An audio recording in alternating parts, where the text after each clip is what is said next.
يا رب لك الحمد كما ينبغي لجلال وجهك ولعظيم سلطانك. رضينا بالله ربا وبالإسلام دينا وبمحمد صلى الله عليه وسلم نبيا ورسولا. اللهم لك صمنا وبك آمنا وعليك توكلنا وعلى رزقك أفطرنا. ذهب الظمأ وابتلت العروق وثبت الأجر إن شاء الله. ربنا تقبل منا إنك أنت السميع العليم وتب علينا إنك أنت التواب الرحيم. وبعد أعوذ بالله من الشيطان الرجيم. إن كنتم آمنتم بالله وما أنزلنا على عبدنا يوم الفرقان يوم التقى الجمعان. صدق الله العظيم. My dear brothers and sisters, today was the 16th of the month of Ramadan, 1443.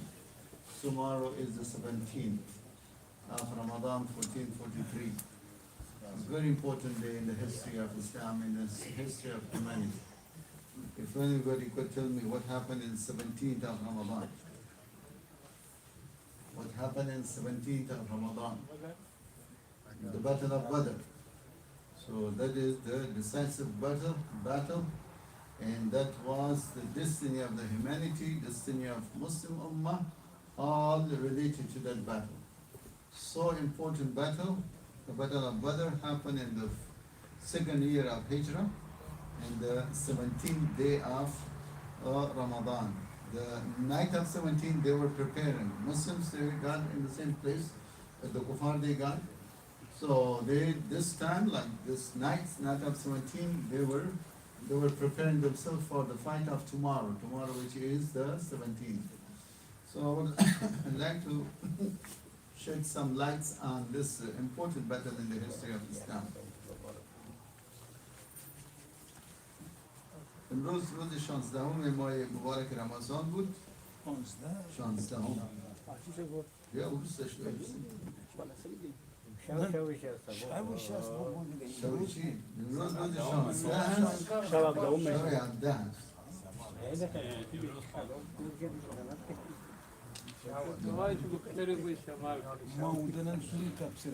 خب 16 روز 16 شب 17 شب 17 روز 17 ماه مبارک رمضان بسیار روز مهم است در تاریخ اسلام.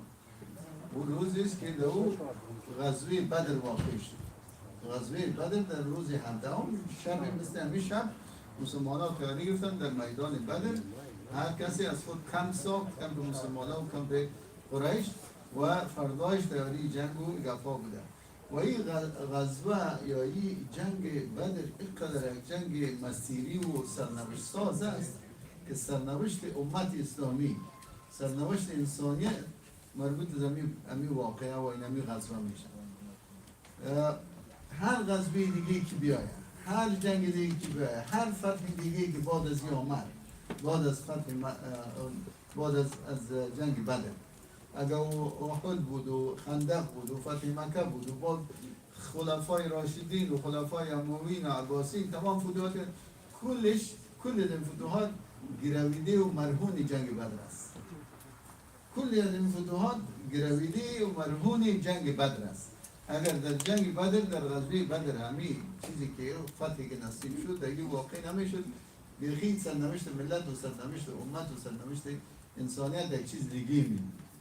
دیگه نمی جنگ بسیار مهم است. در سال دوم هجری قمری که در سالی که مسلمان ها هجرت کردن، اجازه جهاد نداشتن، با سال دوم بهشان اجازه داده شد.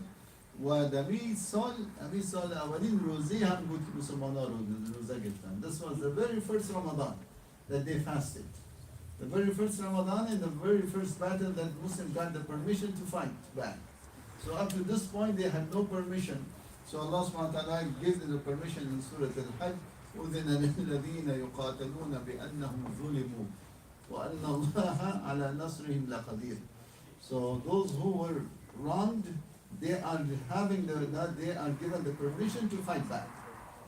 So that was given from that time up to the time of Khulafa, Rashidun, Amawiyin, Abbasin happens. They're all related to this one. So directly related to the Battle of Badr. This has determined the destiny of the Muslim Ummah. So that was so important. And that's why Allah subhanahu wa ta'ala called it Yawmul Furqan. That has been called Yawmul Furqan. Furqan means the criterion. Furqan means the standard to distinguish the right from the wrong, the truth from the falsehood. That is called Furqan. Al-Fariqu bayna al-Haqqi wal-Batil. So, Battle of Badr distinguish Haqq from the Batil. So, due to this battle, the people, they knew who were on the Haqq and who were on the Batil. It was not a matter of the numbers, not a matter of the weapons, but it was a matter of Haqq, that who is on Haqq and who is on Batil. So that was Yawm al-Furqan, Yawm al-Taqal Jama'an. So, how it started, that when Abu Sufyan, he was on the leader of the Quraysh, and he was on a caravan coming from Syria to Mecca. And he had a lot of that, you know that, Rihlat al-Shita'i wa Sayf. So Arabs, they have two caravans, one to Syria, one to Yemen. One in the winter and one in the summertime. So the whole year they will be living on those two trips. Those two trips they are taking to Syria, taking to Yemen. So if they make some money, the whole year they will be prosperous. If they don't make any money, they will not be. So now this big caravan is coming from Syria, headed towards Mecca. And when Muslims heard about this caravan, now the situation is they are in the status of war. Muslims in Quraysh, they are fighting. They are actively in the status of war. In the status of war, anything could happen.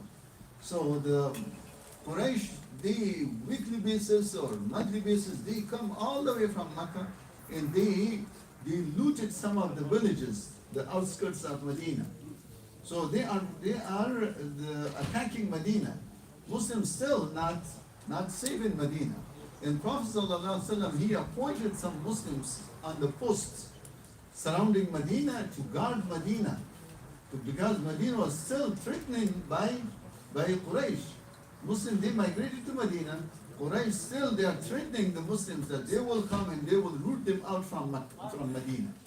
So that's the active state of war between Muslims and between the Quraysh.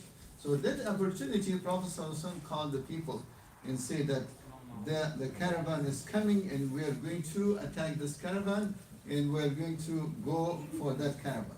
So Prophet ﷺ didn't advertise that big for this one, because this was the matter of a caravan and it was not a big fight in mind.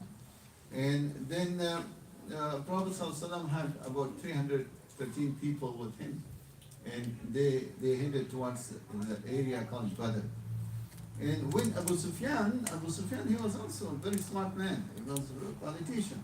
When he heard that, he had his own spies ahead of the caravan going forward. And when he heard that Muslims, they are coming out of Medina with a big number, 300 is a big number. So then he said that they might attack us. So he did two things. First, he sent some people to Mecca to call those people to come in and save the caravan. That thing that to recruit people or to bring the army of Mecca or Quraysh to attack the Muslims. And second thing, what he did, he diverted the route. He didn't take the same route that normally the caravans are taking towards Mecca, and he changed the route. He went up to the shore, close to the ocean. From that side, he prolonged his route, but he made it safe. He made it safe. So when the people, they reached Mecca, and they told that your caravan is under attack, you have to go, and Muslims are attacking. So all Quraysh, all the leaders, almost everybody came out. And from other qaba'il that they had, they all came out with them. And nobody stayed behind. Everybody wanted to go and fight the Muslims. So when they prepared and they departed Mecca for Medina. So here Abu Sufyan, he found that he is now safe, and he passed that area where that was a possible attack by Muslims. So he called them saying that now you don't need to go for fighting. We are safe. Our caravan made it safe to Mecca, so you don't have to fight. So some of those leaders, arrogant leaders like Abu Jahl, he said, how come? These are the people they are threatening us. So now we have to go and then we have to fight them. We have to root them out from Medina. So no, we are not going back home. We are going forward and we are going to fight them. So they didn't listen. So some people say that your caravan is safe, everything is good. Why you are still fighting? Why you are killing each other? Those are your cousins. Why you are fighting? They said no. Abu Jahl said no. He was insisting. He was insisting and he went. Then when these two armies started coming to the same area towards the Badr. So Badr is a small town there, like 135 miles, 35 kilometers. It's 145 kilometers. The southwest of Medina. 145 kilometers southwest of Medina. That's the area of Badr. So when those armies are coming close to each other, Prophet ﷺ convened a shura, consultation with the Sahaba. Because among the Sahaba, most of them, they are people of Ansar. They are people from Medina. Muhajirun, they are not that many. The most of the people in the army of the Muslims, they are from Ansar. So Ansar, we remember that Ansar, they give pledge in Bayatul Aqaba al-Ula, Bayatul Aqaba al-Thaniya. They give the pledge that they will defend the Prophet ﷺ in Medina. But now they are not in Medina. So Prophet ﷺ makes sure that these people, that they are with us, they are defending us outside of Medina too or not. So just asking, giving the shura. So he asked their opinion related to this. So one person from Muhajirin stood up and he talked and said that we are ready to fight anything that you command. And then another person, Prophet ﷺ said, Ahsanta, you did good. Another person came. Then Prophet ﷺ said, you did good from Muhajirun. So third person came up and then talking. He was from Muhajirun too, from people of Makkah. Prophet ﷺ said, good. But some Ansar, they understood. They said, Ya Rasulullah, as if you are hinting towards us. You are asking our opinion. So what we would be doing, what would be our position if you are attacked outside of Medina? So Prophet ﷺ, he said, yes, that's what I wanted to know your position. So then from their side, Sa'd ibn Mu'adh, radiallahu anhu, a great Sahabi, a great leader, Ansar, he said, Ya Rasulullah, كَأَنَّكَ تُعْرِضُ بِنَا, as if you are hinting towards us that you want to know what we are thinking. He said, لَعَلَّكَ تَخْشَى أَن تَكُونَ الْأَنصَارُ تَرَى حَقًّا عَلَيْهِ أَن لَا تَنْصُرُكَ فِي دِيَارِهِ. So that you might think that the Ansar is thinking that you don't have right upon them to defend you outside of Medina. He said, إِنِّي أَقُولُ عَنِ الْأَنصَارِ, I am talking on behalf of Ansar. And وَأُجِيبُ عَنْهُمْ, and I am responsible from their side. He is the leader, he is talking. فَزْعَنْ حَيْثُ شِئْتَ, go ahead wherever you want to go. And وَصِلْ حَبْلَ مَنْ شِئْتَ, keep the ties of peace with anyone you want to make peace. وَقْتَعْ حَبْلَ مَنْ شِئْتَ, and cut the ties with whoever you want to cut with the ties. خُذْ مِنْ أَمْوَالِنَا مَا شِئْتَ, take from our wealth whatever you want to take.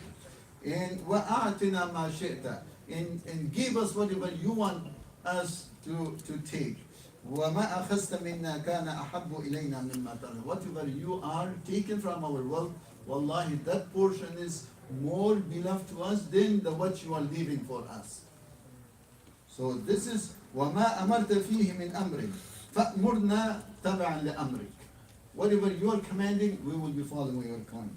فَوَاللَّهِ, and swear by Allah, لَإِنْ سِرْتَ حَتَّى تَبْلُغَ الْبِرَكَ مِنْ غُمَدَانَ لَنَسِيرَنَّ مَعَكَ. Wallahi, if you take us towards Yemen, there is a palace, Gumadan, so if you are taken there, we will go there too. We're not staying behind you. Wallahi, لَأَنْ اسْتَعْرَضْتَ بِنَا هَذَا الْبَحْرِ, wallahi, you commanded us to to go ahead towards this ocean, towards this sea, and throw yourself, we will throw ourselves to the ocean.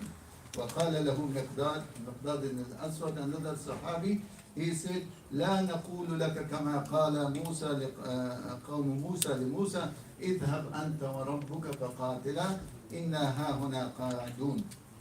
We are not going to tell you the way the Qawm of Musa told Musa that what did Bani Israel told Musa? When Musa told him, let's go fight, the Qawm Bani Israel said, اذهب أنت وربك. You go with your Lord, both of you fight. When you did the victory, then we will come. We'll come, call us back then. Then he said, Maqdad said, وَلَكِنَّا نُقَاتِلْ عَنْ يَمِينِكَ. We are fighting on your right hand side. And we are fighting on shimalika, on your left hand side. وَمِن بَيْنِ يَدَيْكَ, in front of you. And وَمِن خَلْفِكَ, and behind you. We will be all surrounding you.